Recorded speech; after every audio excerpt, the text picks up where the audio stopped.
Télé Gopo, la télé qui ose.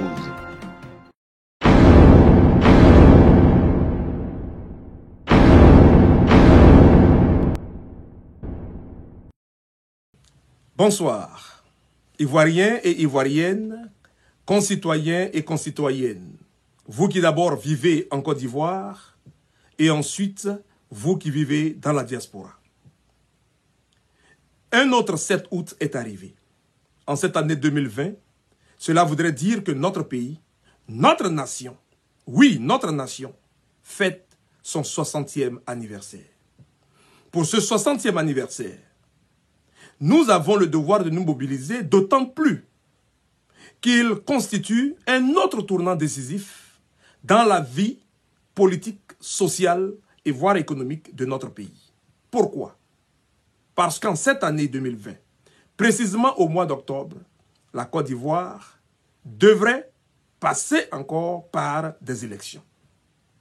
Il se trouve que le 6 août dernier, dans un message dit à la nation, M. Alassane Dramane Ouattara, dont nous connaissons tous les moyens d'arriver au pouvoir et des exercices de pouvoir, a cru bon de prononcer un discours dans lequel, et en substance, il a dit ceci. Vous me permettrez de le citer de façon directe. Face à ce cas de force majeure et par devoir citoyen, j'ai décidé de répondre favorablement à l'appel de mes concitoyens me demandant d'être candidat à l'élection présidentielle du 31 octobre 2020. Je suis donc candidat à l'élection présidentielle du 31 octobre 2020. Cette décision, mûrement réfléchie, est un devoir que j'accepte. Voilà donc en substance une des phrases terribles et arrogante prononcée par M. Alassane Dramane Ouattara. Il nous importe de nous pencher, nous aussi au Comité d'action pour la Côte d'Ivoire, sur la portée d'une telle déclaration. Pour nous, nous sommes situés désormais sur les intentions réelles de M. Alassane Dramane Ouattara qui découlent de 3 ordres. Premièrement, la volonté de poursuivre sa mainmise et la politique du désordre, politique et institutionnel, qu'il a commencé en Côte d'Ivoire. Deuxièmement, sa volonté de continuer le pillage des ressources naturelles et agricoles de notre pays, la Côte d'Ivoire, au profit de ses maîtres, la France notamment, dont le ministre des Affaires étrangères est passé en Côte d'Ivoire le 14 juillet dernier. Mais qui plus est, c'est la volonté de M. Dramane Ouattara de poursuivre le désordre dans l'administration, la déstabilisation de l'administration ivoirienne par sa politique de rattrapage. Aujourd'hui, comme je le dis, tous les Ivoiriens devraient être situés sur les intentions réelles. Et d'ailleurs, une grande majorité des Ivoiriens avaient envisagé cela. Depuis que le 11 avril 2011, la France, l'ONU et la CEDEAO, les forces de la CEDEAO, ont installé au pouvoir en Côte d'Ivoire M. Alassane Dramane Ouattara et son régime, que nous continuons de qualifier de régime illégal et illégitime. Il est important pour le Comité d'action pour la Côte d'Ivoire, qui reste dogmatiquement attaché à l'état de droit, premièrement, et deuxièmement, à une intransigeance face à ce régime de M. Alassane Dramane Ouattara, il urge de dire ceci, que pour 2020, M. Alassane Dramane Ouattara n'est pas candidat. Il ne s'agit pas, chers Ivoiriens, d'épiloguer sur un 3e mandat. Il ne s'agit pas de définir, de savoir si M. Dramane Ouattara a droit à un 3e mandat. Le langage, clairement, devrait être que M. Alassane Dramane Ouattara n'a plus le droit de figurer sur une quelconque liste de candidats à une quelconque élection présidentielle en Côte d'Ivoire. Voilà le langage que tient le Comité d'action pour la Côte d'Ivoire.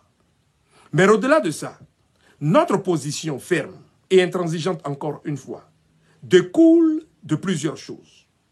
Premièrement, et fondamentalement, la Constitution de 2000 et même celle décriée de 2016, qu'il a lui-même rédigée, M. Alassane Dramane Ouattara, en leurs différents articles, l'article 35 pour la Constitution de 2000 et l'article 55, puis l'article 183 pour la Constitution de 2016, ne lui permettent pas d'envisager un quelconque troisième mandat, encore plus une quelconque candidature.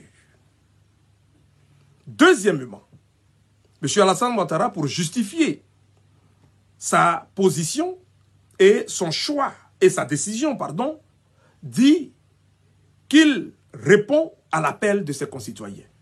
Question, combien sont-ils ces concitoyens? Deuxièmement, ces concitoyens et ces concitoyennes sont-ils ou sont-elles au-dessus de la loi en Côte d'Ivoire? Troisième élément, M. Alassane Dramane Ouattara nous dit qu'il y a des acquis sous lui et qu'il serait grave que ces acquis-là, nous ayons plutôt une régression s'il n'est pas là, et donc pour cela, il se doit de rester en place. Quelle injure et quelle arrogance! La Côte d'Ivoire n'a pas commencé lorsque M. Alassane Dramane Ouattara est arrivé au pouvoir et de la façon dont nous le savons. La Côte d'Ivoire fête 60 ans, au moins, depuis que le général Gaston Ouassena Koné, sous le regard de M. Félix Houphouët-Boigny, a descendu le drapeau français pour faire monter le drapeau ivoirien. Pourquoi alors un seul homme devrait dire aujourd'hui que s'il n'est pas là, ce qui a été fait, mais bien entendu et bien au contraire. Le mal de la Côte d'Ivoire, c'est M. Alassane Dramane Ouattara. C'est là le paradoxe dans ce propos. C'est pour cette raison que le comité d'action pour la Côte d'Ivoire revient encore une fois pour dire sa position. M. Dramane Ouattara n'est pas candidat. La Côte d'Ivoire amorce un virage dangereux. Le silence de la France qui hier, entre 2002 et 2010, passait chaque semaine à fustiger le travail de M. Laurent Gbagbo, reste aujourd'hui muette comme une cape. Soutien tacite et implicite. Le comité d'action pour la Côte d'Ivoire réitère ceci. Nous avons observé sur le terrain une grande débauche d'énergie des organisations de la société civile. Nous vous disons merci et grand merci. Nous avons entendu l'annonce de multiples marches sur le terrain. Nous vous remercions, nous encourageons pour cela et prêts à apporter notre soutien.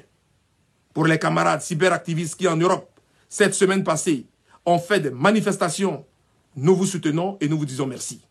Et pour tous les autres groupes, dans la diaspora et même en Côte d'Ivoire, qui s'activent pour faire barrage à cette énième violation de nos lois fondamentales, le comité d'action pour la Côte d'Ivoire se tient à vos côtés. Bravo pour cet engagement et il faut poursuivre. C'est la raison pour laquelle, tout en félicitant tous ces groupes, nous terminons notre propos encore une fois aujourd'hui pour dire ce qui se passe en Côte d'Ivoire. Cette énième tentative de violation des lois fondamentales, ce chaos qui pointe à l'horizon de façon imminente, requiert encore une fois que les forces politiques en Côte d'Ivoire, la classe politique, s'approprient notre idée de la transition. Pour ce faire, les camarades, les leaders des partis politiques, de l'URD, la ministre Adkissi Daniel Boni-Claveri et le camarade Henri Tohou, qui ont eux aussi abondé dans ce sens de la transition, nous vous encourageons et nous sommes prêts tous ensemble à travailler pour que cette transition-là soit effective en Côte d'Ivoire. Il y va de l'avenir de notre pays. Je vous remercie.